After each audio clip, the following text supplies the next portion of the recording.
தினம் தினம் சத்து யாரால பிழைக்க முடியும்? வாழ்ந்தா நோட்டு மெத்தல புரளணும், இல்லைன்னா கஞ்சிக்கு வழியெல்லாம் பிளாட்பாரத்தில் போய் நிற்கணும். எந்த நடுத்தர வாழ்க்கை எனக்கு பிடிக்காது. மாஸ்டர், கொஞ்ச நாளைக்கு நம்ம பிசினஸை நிறுத்தி வச்சா தேவையில்லைன்னு நினைக்கிறேன். இப்ப நமக்கு டைம் சரியில்லை. டைம் குமாருக்கா? டைமை எதிர்பார்க்கிறவன் நாள் இல்லை, டைமை உண்டாக்குறவன். ஒரு நாளைக்கு 24 hours பத்திரன்னு பேயா இருக்கிற 1 minute 1 lakh எனக்கு. மாஸ்டர், நீங்க இப்ப சொன்னதுக்கெல்லாம் சேர்த்து அப்படியே ஒரு புஸ்தகமா வெளியிட்டா விட்டணும். எங்கடா இங்க நல்ல புஸ்தகம் இருக்குது? காதலை திறந்த மணிமேகலை, அரைச்சல் திறந்த இளம்பாவடி, பணத்தை திறந்த பட்னத்தா, இப்படி வாழ்க்கையை திறந்த புஸ்தகம் தான் எழுதுனாலே தவிர இப்படித்தான் வாழணும், இப்படித்தான் நல்லா இருக்கணும் எவன் புக்கு எழுதுறான்?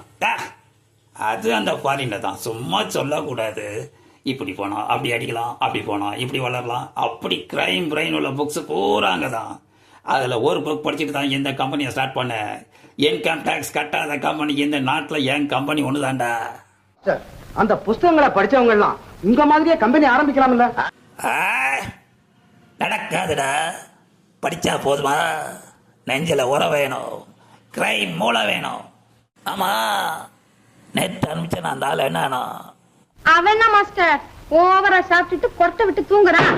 அந்த மாதிரி நேரத்தில் தான் நான் கையெழுத்து வாங்கணும். வாங்கினியா இல்லையா? இதெல்லாம் சின்ன விஷயம். 2 பேப்பர்ல கையெழுத்து வாங்கிட்டேன். Very good. பொம்பளை தான்டா எப்பா. அடுத்த ஜென்மன்னு ஒன்று இருந்துச்சுன்னா எப்பா ஆம்பளை பிறக்கவே கூடாது. ஏமாத்தி கையெழுத்து வாங்கிட்டோம்னு நாளைக்கு தெரிஞ்சுட்டா தெரிஞ்சா என்ன கழுத்து அறுத்துருவானா? நாம தான் முதல்ல ஏமாத்துறோமோ? அது பரம்பரையாக நடந்துட்டு வர பிஸ்னஸில் ஒரு பிஸ்னஸ். நேராக போய் ஒழுங்கா பணம் கட்ட எவன்டா கொடுக்குறான்?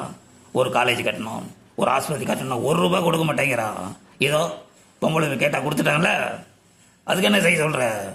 திமிரு வரி போட்டு வாங்கணும் இந்த பசங்க கிட்ட.